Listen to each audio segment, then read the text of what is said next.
Okay then, without further ado, I shall introduce Mr. Alan Davies. There you go, Alan. Who am I? I'm Alan Davies. I was born in Atherton in '55, from a family, branches of which worked in mines. That's where my interest came from. So over the years I've worked in mining at 5 different collieries and studied mining as well. My interest in this site is that my granddad was a miner at West Orton, and a lot of his friends died in the disaster, and he was involved in getting the bodies out, as were a lot of men from local collieries around here. So that's my sort of connection. Right, so geology wise, the bit of land that you're stood on now 300 million years ago was near the equator, amazingly.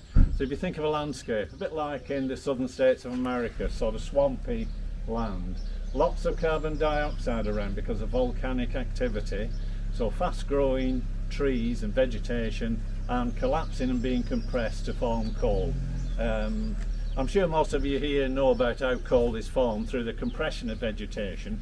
Roughly 30 foot of material is compressed to form 1 foot of coal. So the coal formed 300 million years ago in the Carboniferous period. And that land eventually ended up here where you are today. And you can see evidence. Some of you might remember the Cutacre Orton Cast site, where, is it Lidl or Aldi is now? Everything relates to Lidl and Aldi these days, isn't it? There was a massive Orton Cast site there about 10 years ago, and it uncovered some of the vegetation that was present 300 million years ago, such as tree roots. There's a tree root from a tree that grew to about 180 foot in height. Sigillaria it was called. Now and again you'll get those roots with what they call the pith still evident inside. You just see that's quite a rarity really. So that's the upside of Orton Cast sites really, that people like me can collect fossils and photograph the old workings as well. As regards the coal seam here that was involved in the explosion, the plodder seam, this is a piece of plodder from Parsonage Pit at Lee. It's just a standard bituminous coal, quite dusty, quite a lot of dust created from breaking it up. So that's a standard coal that some of the older people here will remember having on the fire, I'm sure. Other seams that were present here included the cannel seam. Now that is a seam that you don't get everywhere. It's very unusual material, and that's formed virtually really from pondweed. So pondweed being compressed. You don't get ponds and lakes everywhere, so you don't get cannel everywhere, but it has a huge amount of gas trapped within it. So that was a prize coal to go for. It's a very strange material. Centuries ago in Wigan there were groups of artisans who used to make trinkets from cannel coal. They used to carve it, turn it on a lathe, etc. And making snuff boxes and things like that, and figurines. And a lady in the 17th century visited Wigan, and she was approached by a man offering her what he termed was black marble. And then the local man came up and said, it's not black marble, it's cannel coal. So there were characters in Wigan even in the 17th century. So that's cannel. That was mined here as well at Pretoria pit. So that was a prize seam to go for. Would they mix that or sell it separately? This would be kept to one side. It would bring a higher price than the other seams. It was used in gas production. There's a huge amount. Well, I think it's 1 cubic metre of cannel coal. That's about 1,300 cubic foot of gas trapped within it under pressure.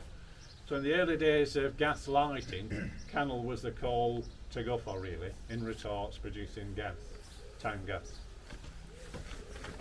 And the prize seam of all at the bottom of the shaft here, 300 yards down the shaft here at Pretoria, was the Arley seam. Very high carbon content, 90% carbon, compared to bituminous coal that's about 80%.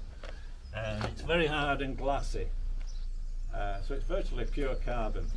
That was the prize coal in the Lancashire coal field, and it was present here 350 yards down the shafts. Right, there's an example of the tree I mentioned earlier on, you saw the root of. a flattened section of the tree. This was from Bickershaw Colliery at Lee, where I worked for a while. And if you worked down the pit, you didn't let anybody see you collecting fossils, otherwise you'd end up with a right reputation and people making fun of you. You have to sneak it out. Yeah, or if somebody saw you, just, oh, it's for the grandchildren, you know. Sort of. So that's the tree that I mentioned earlier on. So, as regards mining in this estate, we are in the southeastern corner of the ancient Hulton estate. And so the Hultons have been there from the 12th century. We're in the southeastern corner.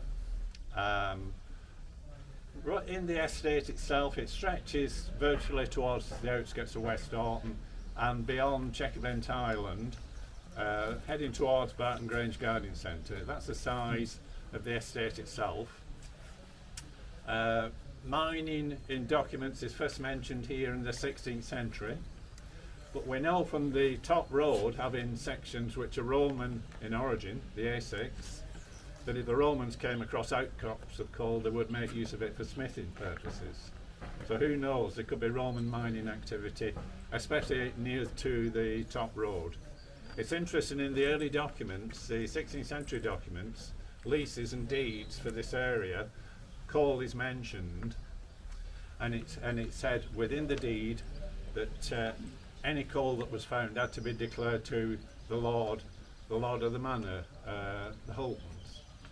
It said any coals found growing within the estate or within the bounds of the deed. So in those days they thought that coal actually grew like vegetation. So very curious ideas about geology. John mentioned our friends Peel Holdings, who've taken over the estate. They've got quite a job ahead of them to deal with some of the old shafts here. The last figure I saw was 92 mine shafts within the estate. So if you say roughly 20 to 40,000 pounds dealing with every shaft, it's nice to think that's going to cost them a fortune, isn't it? Not that they're bothered really about the expense. The Hultons also made use of the shale that was in the workings as well, crushed the shale and fired it and made bricks. And there's a Hulton brick. The brickworks was just beyond Chequerbent Island. You go past Chequerbent Island on your way to Barton Grange Garden Centre, and the brickworks were on your right. So they made use of everything really that they came across. Even the coal dust itself was compressed into briquettes. Right. So what we do on the walk, we stop off at various points. The first one is in the field there, near that feeder. Just to the left of the feeder you can see a block. That's on top of an old shaft, so we'll go and have a look at that.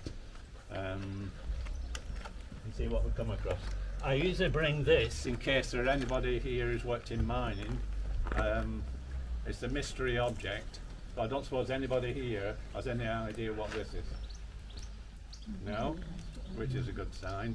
It actually was used at Pretoria Pit. An old man found it about 30 years ago and passed it on to me. I'll show you what it was. If you had a tub on an incline and you wanted to stop it, you didn't grab hold of it because it might have a quarter of a ton in it. You stuck a pigtail scotch in the wheels. So you'd stick it in, you run alongside and stick it in like that. So it's got the circle on it to stop you sticking your hand in as well. So you'd stick that in, and you'd probably stick one in the next couple of tubs as well. So that's a pigtail scotch. So some things have survived relating to the colliery. And when it closed in 1934, they had a big auction, and everything was brought to the surface, including features like this. So if ever an object can tell a story, that was probably underground at the time of the explosion. So, is Tony still here? Yeah, Did you know what it was, Tony? No. Oh. You must have had a quiet job underground now.